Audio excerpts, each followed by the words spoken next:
Hi everyone, and welcome to episode 161 of A Stitch in Time. Today is Friday, November 20th, 2020. That is a lot of 20s. I'm Carol, also known as Knits and Pearls on Ravelry, and I'm coming to you from my home in the Fraser Valley of British Columbia, not too far east of Vancouver. If you are a first-time viewer, a very special hello and welcome to you. Thank you for checking out the podcast. And if you are a returning viewer, hello again and welcome back. I am so touched and pleased that you are choosing yet again to spend part of your day with me. Huge shout out as always to everyone who took the time to reach out and touch base with me this past week. I really do enjoy hearing from you, and I'm pretty sure I've caught up on all of my replies. If you are thinking, Carol is recording in her spare room today, it must be morning, you would be right. Yes, it's bright and early. Well, that's not quite true. Oh, I'm just looking out over the field. There's a hawk right near our back fence hunting. This is the problem with recording in this room, is that I look out onto our backyard and I'm always finding that something is catching my eye. Anyway, as I was saying, it's not too bright. It is overcast at the moment. I can see from the little bit of puddles on the deck, it is raining very lightly. Earlier today, the mountains were partially clear and I could see fresh snow on them. Now they are mostly covered in cloud. But yeah, I thought I really wanted to record today, and I managed to, well, I was up early this morning, about 6:30, and so I thought, if I don't dawdle too much, I should be able to record in the morning and have everything up by the afternoon. So that's my goal. It shouldn't be too hard because it's not going to be a really long episode this week. I only have 2 projects that I've been mainly working on, and both of them are new, so little fresh material for you and me. I have continued to work on a couple of pairs of plain stockinette socks, but they haven't seen that much progress since last week, so I didn't bother bringing them in here to show you. Before I get into the knitting, let's talk about the 2020 Gal Cal, which is the gift along, craft along that is taking place in the A Stitch in Time podcast Ravelry group. Everyone is welcome. It's a very informal craft along. Join in the conversation. Show us what you are making for gifts. Any occasion, any person, any type of craft, anything goes. I just love seeing what everyone's working on. I just really enjoy going to that thread, and as I mentioned last week, I really like seeing the conversation between everyone too. That's very gratifying for me. So yes, there are 3 sets of prizes to be drawn. One has been awarded for October's winners, and June, I got your bag in the mail on Monday, so hopefully it gets to you soon. So I will be drawing again at the beginning of December, and I will draw from the beginning of the knit along or the craft along to November 30th, and then I will draw again early in January, all the entries from beginning of the knit along, there I go again, craft along, to the end of December, and it does end December 31st.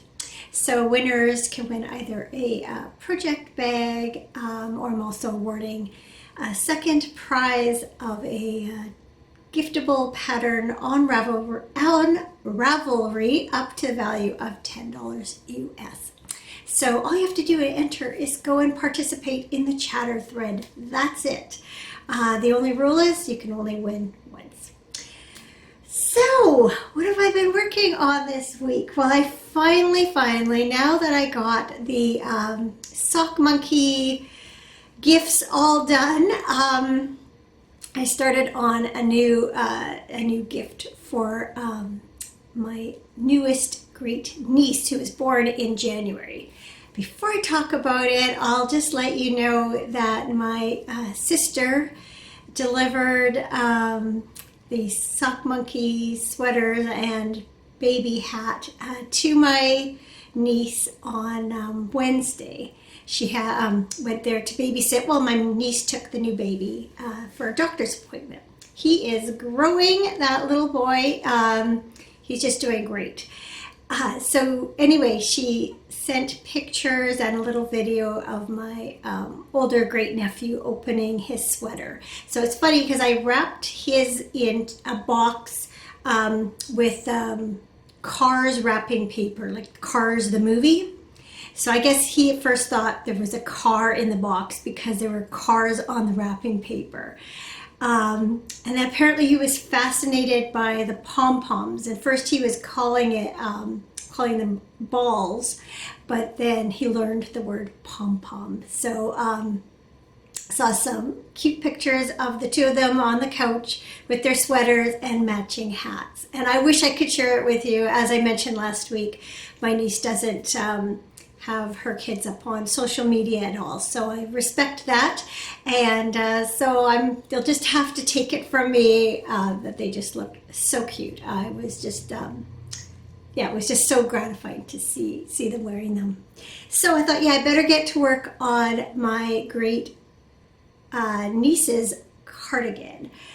So I am knitting the Wee Wildflower by Alana Dacos. And I have the pattern, but it's not a great printout. So I brought it up on the iPad.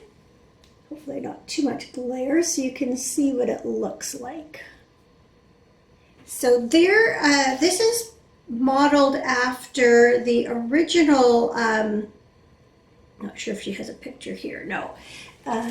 In Alana Dacos and Hannah Fettig's book Coastal Knits, there was an adult version of this cardigan. And I've always liked it and thought it'd be nice to knit for a little girl. It's just so feminine. So I chose this yellow yarn. And that is Drops Baby Merino in color 4. Very exciting.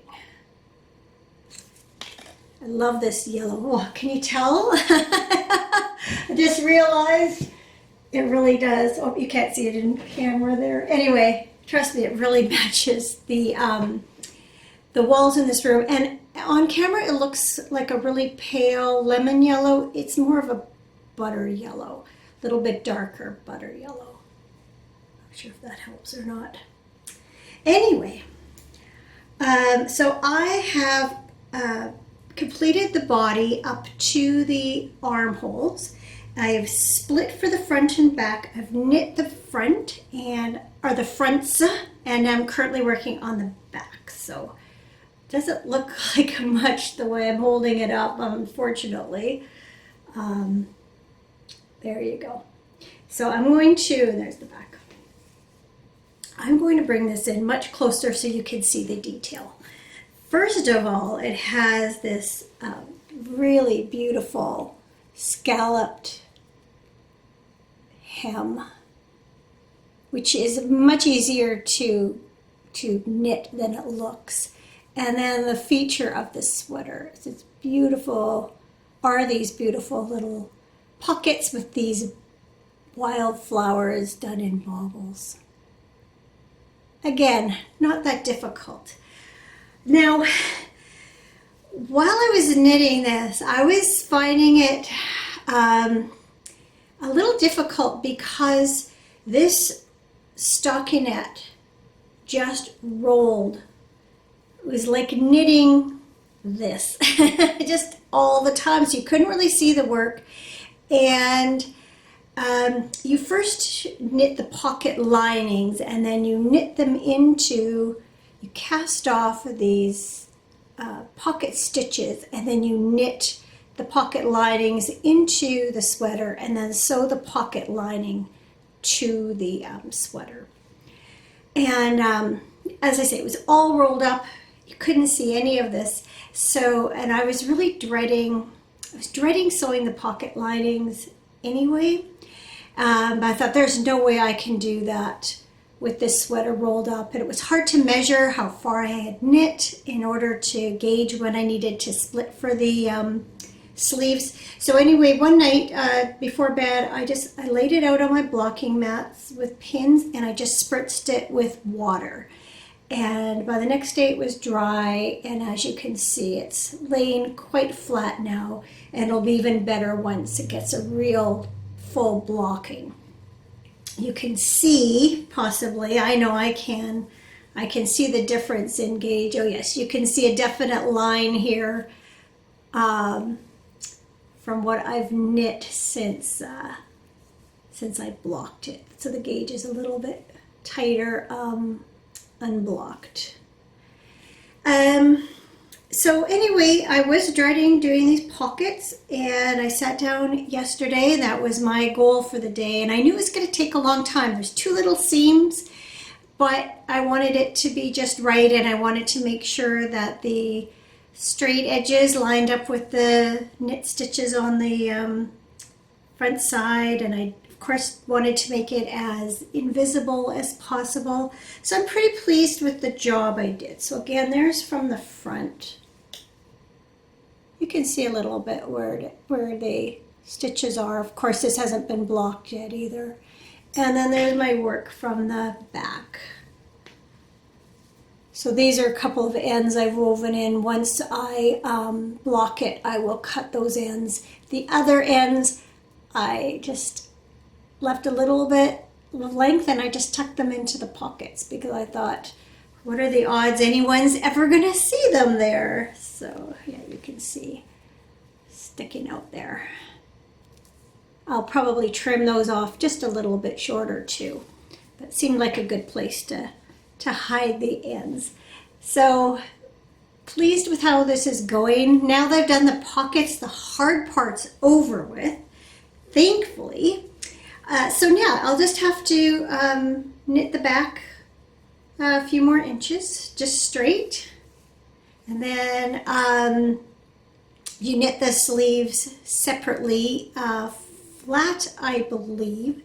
Sew up the sleeve seam, and then sew the sleeves into the armhole. And then of course you have a band that goes around the neck and down the front. So still a ways to go on it, but yeah, now to me the rest is pretty simple. It was just those pockets that were kind of making me a little stressed, but now I can just relax and enjoy the knit. And it's really nice now. I actually can see it. You have no idea just how irritating it was to just have this big mass of rolled up fabric as I was working. So I'm pleased with how it looks blocked. It's got a nice drape to it, and I think it'll look really cute on a little girl. So I had originally planned, I think, to knit the 6 months size because I thought it was a nice spring and summer sweater. The baby was born in January, so now I'm making the 18-month size so that, again, it can be worn kind of spring, summer, fall. All right, put that away. So I think I mentioned, last week I mentioned that I'd gotten my Holiday Minis collection in the mail, and I'm trying to decide what project to knit with them. I want to do some sort of shawl, and so I went looking, and as happens when you start looking for a pattern, for one thing, you see lots of other patterns. And I have to tell you, when I was knitting on that yellow sweater a couple of nights ago, I just couldn't take it anymore. It was plain, it was yellow. I just needed something else. And so in my looking through for Advent projects, I came across well, it's not that I came across a shawl for the first time, because I'd had it marked in my favorites, is the way I use my favorites, the way some people use their queue on Ravelry, to just make notes of patterns that I might want to knit in the future. Anyway, I rediscovered this shawl, and it's called Albuquerque Sunset by Casapinka. And this particular version is knit from Miss Bab's yarn in the, not sure if it says right here, yeah, the gray is called Slate, and then the pink is Deep Sea Jellyfish. Well, I happen to have a skein of Deep Sea Jellyfish in my stash. This is in the Tarte base. She used the Yummy 2-ply, I think, or Yummy, is that what it says? Yeah, Yummy 2-ply. I also happen to have a skein of Sweet Georgia yarns in the Snowfall colorway. So here's the label for the Miss Babs. Not, oh, I see. I was trying to figure out what was going on. It's just, it's stapled like that. So Deep Sea Jellyfish, this is the Tarte, which is a 75% superwash merino, 15% nylon, 10% tencel, and it's 500 yards. So lots of yarn in there. And then the Sweet Georgia Tough Love Sock, one of my favorite yarns. That is an 80-20 superwash merino nylon, 425 yards, and again, that's the Snowfall colorway. Holding that upside down. Yes. Oh, don't even know if you can read that. Anyway, they were already balled up by previous attempts, or thanks to previous attempts at using them in other projects. And I was like, I am casting on a shawl tonight, putting that sweater aside, and I'm casting this on. So the first night we were watching TV, and I unfortunately did not get to the Deep Sea Jellyfish colorway that night, but I did the next day. So this is an asymmetrical triangular shawl. It's like probably my favorite shape of shawl. So there's the beginning of it, and then there it is with the color. So it's done with these, basically just alternating, right now anyway, rows of stockinette with these slip stitch rows. So it's very easy, simple to knit without paying a lot of attention. And then what happens later on in the pattern is you switch up and you do the stockinette in the Deep Sea Jellyfish colorway, and then you do the slip stitch rows in the silver, and then that's, you end up with seeing more of the pink, and then, sorry, the light is shining, I know from the, oh, there you go, and then you can see we switched up again here, and it looks like a lace edging. I didn't mean to do that, but there you go. So yeah, lots to keep it interesting. It looks like it's garter stitch rows after this couple sections. So yeah, fun, needed something different. Quite enjoyed working on that. I have, well, Casapinka has a thing, if you buy 3 patterns, you get the 4th free. So I took advantage of that, and I got another shawl pattern, no, another 2 shawl patterns and a sweater pattern. But I'll show those to you as I get around to knitting them. Okay, let me just look here. Yeah, that's it for knitting. I actually meant to show you a couple of these things a couple of weeks ago, I think it was, and then, in fact, I think I did do it on the episode that got kind of eaten by my computer, and then I didn't bother showing them to you when I re-recorded. So since I have very little knitting content, I thought I would throw this in today. First little thing is I was at the fabric store a few weeks ago, and by the till, they had these. It's just a little rectangular plastic thing with a magnet on it. And what you do is you put this on the throat plate of your sewing machine if you need to follow a line that isn't marked on your machine.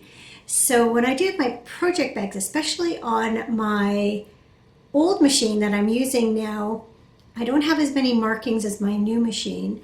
And so, yeah, I was able just to put this thing down where I wanted it. It's a nice strong magnet, it stays put. And so I could guide the top of the bag along this line. Unfortunately, on this particular machine, the metal does not go as far as on my new machine. And I do have a little guide that I could put onto the back of my presser foot and adjust the line. So between that and this, it makes it easy to sew straight lines. But I just thought that was such a simple concept. I know at one time I had put masking tape on my machine at different places just to be able to sew a straight line. But this is a much better solution. So I got that. And then another thing I saw when I was at the till were these mask cases. So this one says, keep calm and sew on. Don't know if you can, oh yeah, you should be able to see that. And apparently they're anti-back. And you just unclip it and then you can have your mask in there. So I had been carrying it around in my purse in a Ziploc. This is a much nicer way to carry it and flatter. It fits really nice along just the back of my purse pocket. So yeah, I have no idea where you can get these if there's other places, but I just thought that was a really clever idea, and face it, we're going to be wearing masks for a while, so I really liked that. The third thing I want to show you, I just got yesterday. So I don't know if any of you watch the Craft House Magic podcast. It's a video podcast. I discovered it way back in March or April when we were initially in the throes of COVID and all of us were staying home. And Ellie, the host, she's just such a cheerful, lovely person. She lives in England, in she always says at the beginning of her podcast, Norwich in Norfolk, I believe, or is it Norfolk in Norwich? Norwich, I think, in Norfolk. Anyway, she was showing this particular thing a few weeks ago, and I decided to order it. So what it is a let's see if we got a picture here. Well, I can just show it to you. It's a magnifier. She uses hers for cross stitch, and while my light has definitely helped me see my cross stitch better, I could still use some more magnification, and I didn't want the kind that you put around your neck. And so I thought, oh, this would be worth giving a try. It costs less than $20. I thought if it doesn't work, it's not so bad. But I think it'll be a really good solution. So it comes, she wears hers over her glasses, and that's how I tried mine last night, and it definitely worked. But what I found is it got weighty. It rested on my glasses, and I already have like these little dips where my glasses sit normally, and I've had them adjusted recently, and it seems to be helping. But I found last night after wearing this for a little while, just the weight of it, I could really feel the pressure on those points. So then I thought, I wonder if I couldn't just wear them without my glasses because of the way it works and the way my vision is. It just is just as blurry unless I have it like this close. And if I want to have it this close, I might as well just take my glasses off and not have a magnifier because I can see really well like this far from my face when I don't have my glasses on. But then I thought, I wonder if I put my contacts on, I wonder if that would be the solution. And sure enough, here, I'll look really glamorous. when I put these on, rather than sitting here and on top of my glasses, the nose pads can sit in the right spot. And then this magnifying plate is in a really good spot for me doing where I hold my cross stitch. So I just brought one down to show, but you can't even see it. But if I hold this like here, I can, which is about where I hold it, I can see that perfectly. So it comes with a little box of different strength of magnification. So you can change those out. So last night when I tried it, whoops, doesn't want to go back in. I tried the strongest, which is I think 3.5. Yeah, 3.5 times. And then this morning when I was getting this together to bring down here, I noticed on the box that it says there are five levels of magnification. But what I hadn't noticed yesterday is that it also, depending on the level of magnification, it changes the field of view. And one thing I found with the 3.5 times was it was a very definite small area that was magnified, and then to go to my pattern over here and then back here, I was finding it a little bit disorienting. But then I noticed that the with the lower magnification, you have a bigger field of view.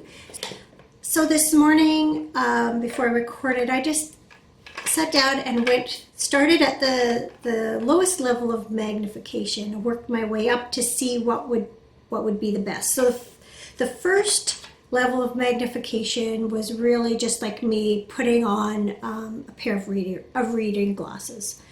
And while it improved my vision, it didn't bring that really, it didn't sharpen it that much and bring it really close. Long story short, what I've discovered is if I use the third level of magnification, it seems to strike a good balance between seeing it well, but also as I go from work to pattern, and that it's less of a jarring transition from it and the world around me. So I'm going to try that for a while. So I think from now on I'll cross stitch with my contacts in using this thing with the middle magnification.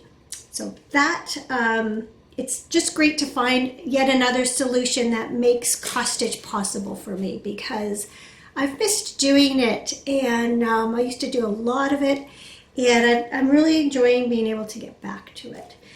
Yeah, so this thing came with the different lenses, cleaning cloth, which I discovered today when I lifted up the package of that. And it also has a strap that you can put on, I guess here, and wear it around your head as opposed to wearing it like a pair of glasses. I'm not sure if I'll ever get to that point that I'm going to want that. Right now, my experience is these are not bothering me at all, so I'll see. That'll be use it for a while and decide. But yeah, right now I'm very pleased with it. So I will provide a link where I got it from. I followed Ellie's link. It was something that was not available in, hers went to Amazon.uk. Mine, I found a similar thing on Amazon.ca. And there were several different ones, and they all look the same, and they're all different price points. So I don't know if it's just a thing that, it says it's made in China. Maybe it's a universal thing, so I can't even find a brand name on it. And so I have a feeling it's something that gets imported by different companies and sold at different price points. So I'll put a link to where I got mine. Sorry, my eyes were caught by something outside. Oh, it's just it's the birds at the feeder, but it looked like it was something closer. Never mind. Sorry, squirrel, only it wasn't a squirrel. Yeah, anyway, I'll put a link to where I got mine. And this is something who knows, maybe you're interested in too. So yeah, this is my Oh Christmas Tree cross stitch, but I've done very little since I last showed you. I think I only filled in a little bit of green here. So not really worth showing other than for demonstrative purposes. But I did finish the U on my autumn sampler. And again, that's all I've done there. So maybe next week, if I get some cross stitch done, I'll have some more to show you on there. That would be a good thing to get that done. It's been sitting on my love seat untouched for so long. I'm just looking to see if there's anything else to show you or talk about. No, I guess not. So like many of you that I've heard from and that I've learned through the news, a lot of areas are seeing a tightening of restrictions around COVID. Some people are back in, I hate the word lockdown, but self-isolation. Ours is not, oh, I just saw there's a whole flock of Canada geese that just flew over there. Like I said, squirrel. But yeah, ours are not that severe. Most businesses are still open. The only kinds of businesses that aren't open are things like spin classes and sports that have a lot of people close together, breathing air in an enclosed space. So they've limited gatherings to pardon me, the only gatherings that are allowed are weddings, baptisms, and funerals, and a maximum of 10 people, and no reception afterwards. Yeah, you're not allowed to socialize with people outside your household. That was supposed to go until the 23rd, and now it's been extended to, I think it's the 7th of December, something in that neighborhood. A significant thing too is now masks have been mandated. Up until now, our provincial health officer was really resisting mandating the wearing of masks, although she encouraged it and said it was an expectation that if you were in an indoor space that you would wear a mask. But she has found it necessary to mandate it now. We've been doing it for months, so it doesn't really change anything for us, except that my husband's workplace has been more open. He a lot of time he's in his office or not around other people, but now if he's out amongst people, in addition to the keeping a 6 foot distance, he'll be wearing a mask. So it affects him a little bit more than it affects me. Let me see what else I've got. Oh yeah, no non-essential travel outside your community. So that's something that was in place in the spring and was lifted, I think it was in May. So that's back in place. On a happier note, our concrete pouring is scheduled for tomorrow. Tomorrow it's Saturday. They don't normally work on Saturday, but it is like the one nice day in the foreseeable future. And so the company owner had stopped by a few days ago, and he said, I just want you to know you are first on the list. He has, I think, 5 other jobs that he needs to pour. And he said, I just want you to know you're first on the list. As soon as we get a good day, we'll be here. So then he texted me last night and said, we don't normally work on Saturdays, but we're going to come to yours on Saturday. So it's like, yes, very happy about that. Yeah, see, it's raining even harder now. So you just gotta make hay while the sun shines. I guess you have to make concrete when the sun shines. So very happy about that because yeah, all next week it's all rain again. Oh yeah, I wanted to ask you guys, Are you interested in me doing Vlogmas again this year? I've done it the last 2 years, I think.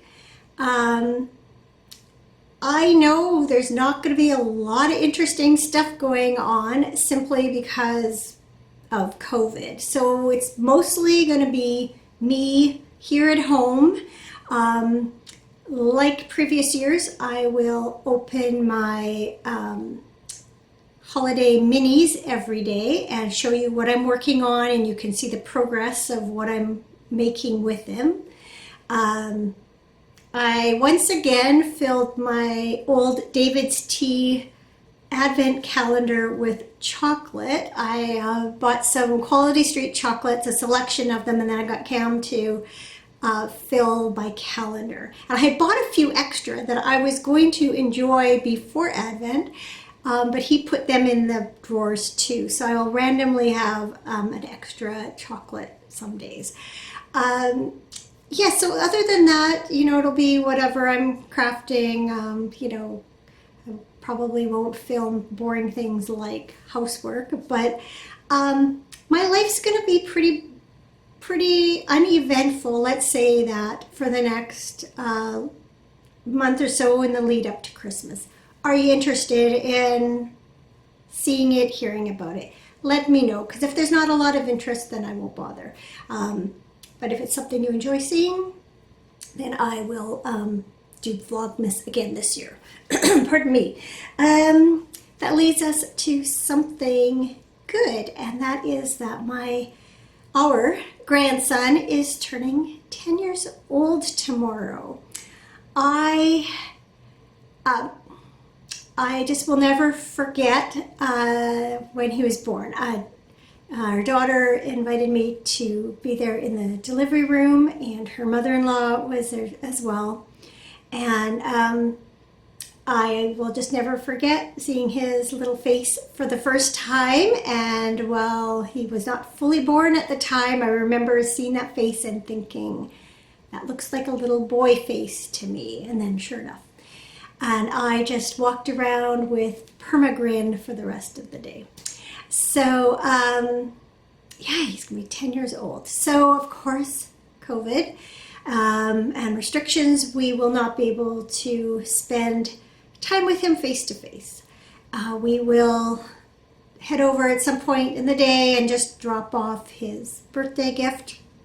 And then we are planning to do like a video chat at some point later in the day, and I plan to get some birthday cake for us to have, and they'll have their birthday cake, and we'll maybe sing happy birthday and eat birthday cake together. So I feel bad for him, when you're when you're a kid, birthday parties are a huge deal, and unfortunately, because of COVID, our daughter can't even send cupcakes in for the class or any of that sort of thing they normally do. So I feel bad for him. He's going to miss out on a traditional birthday party. But what do you do? That's where we are these days, and better safe than sorry is what it comes down to. So, yeah, that's that. So, yes, I think I will go and get this uploaded, and so hopefully by sometime this afternoon it will be up for you to view on the same day I actually recorded, so that'll be good. I don't know that I'll record before next Thursday, so I want to wish my friends and neighbors in the United States happy Thanksgiving. Please celebrate safely but happily. And yeah, I hope to record again next week. Take care until then, and see you soon. Thanks for watching. Bye now.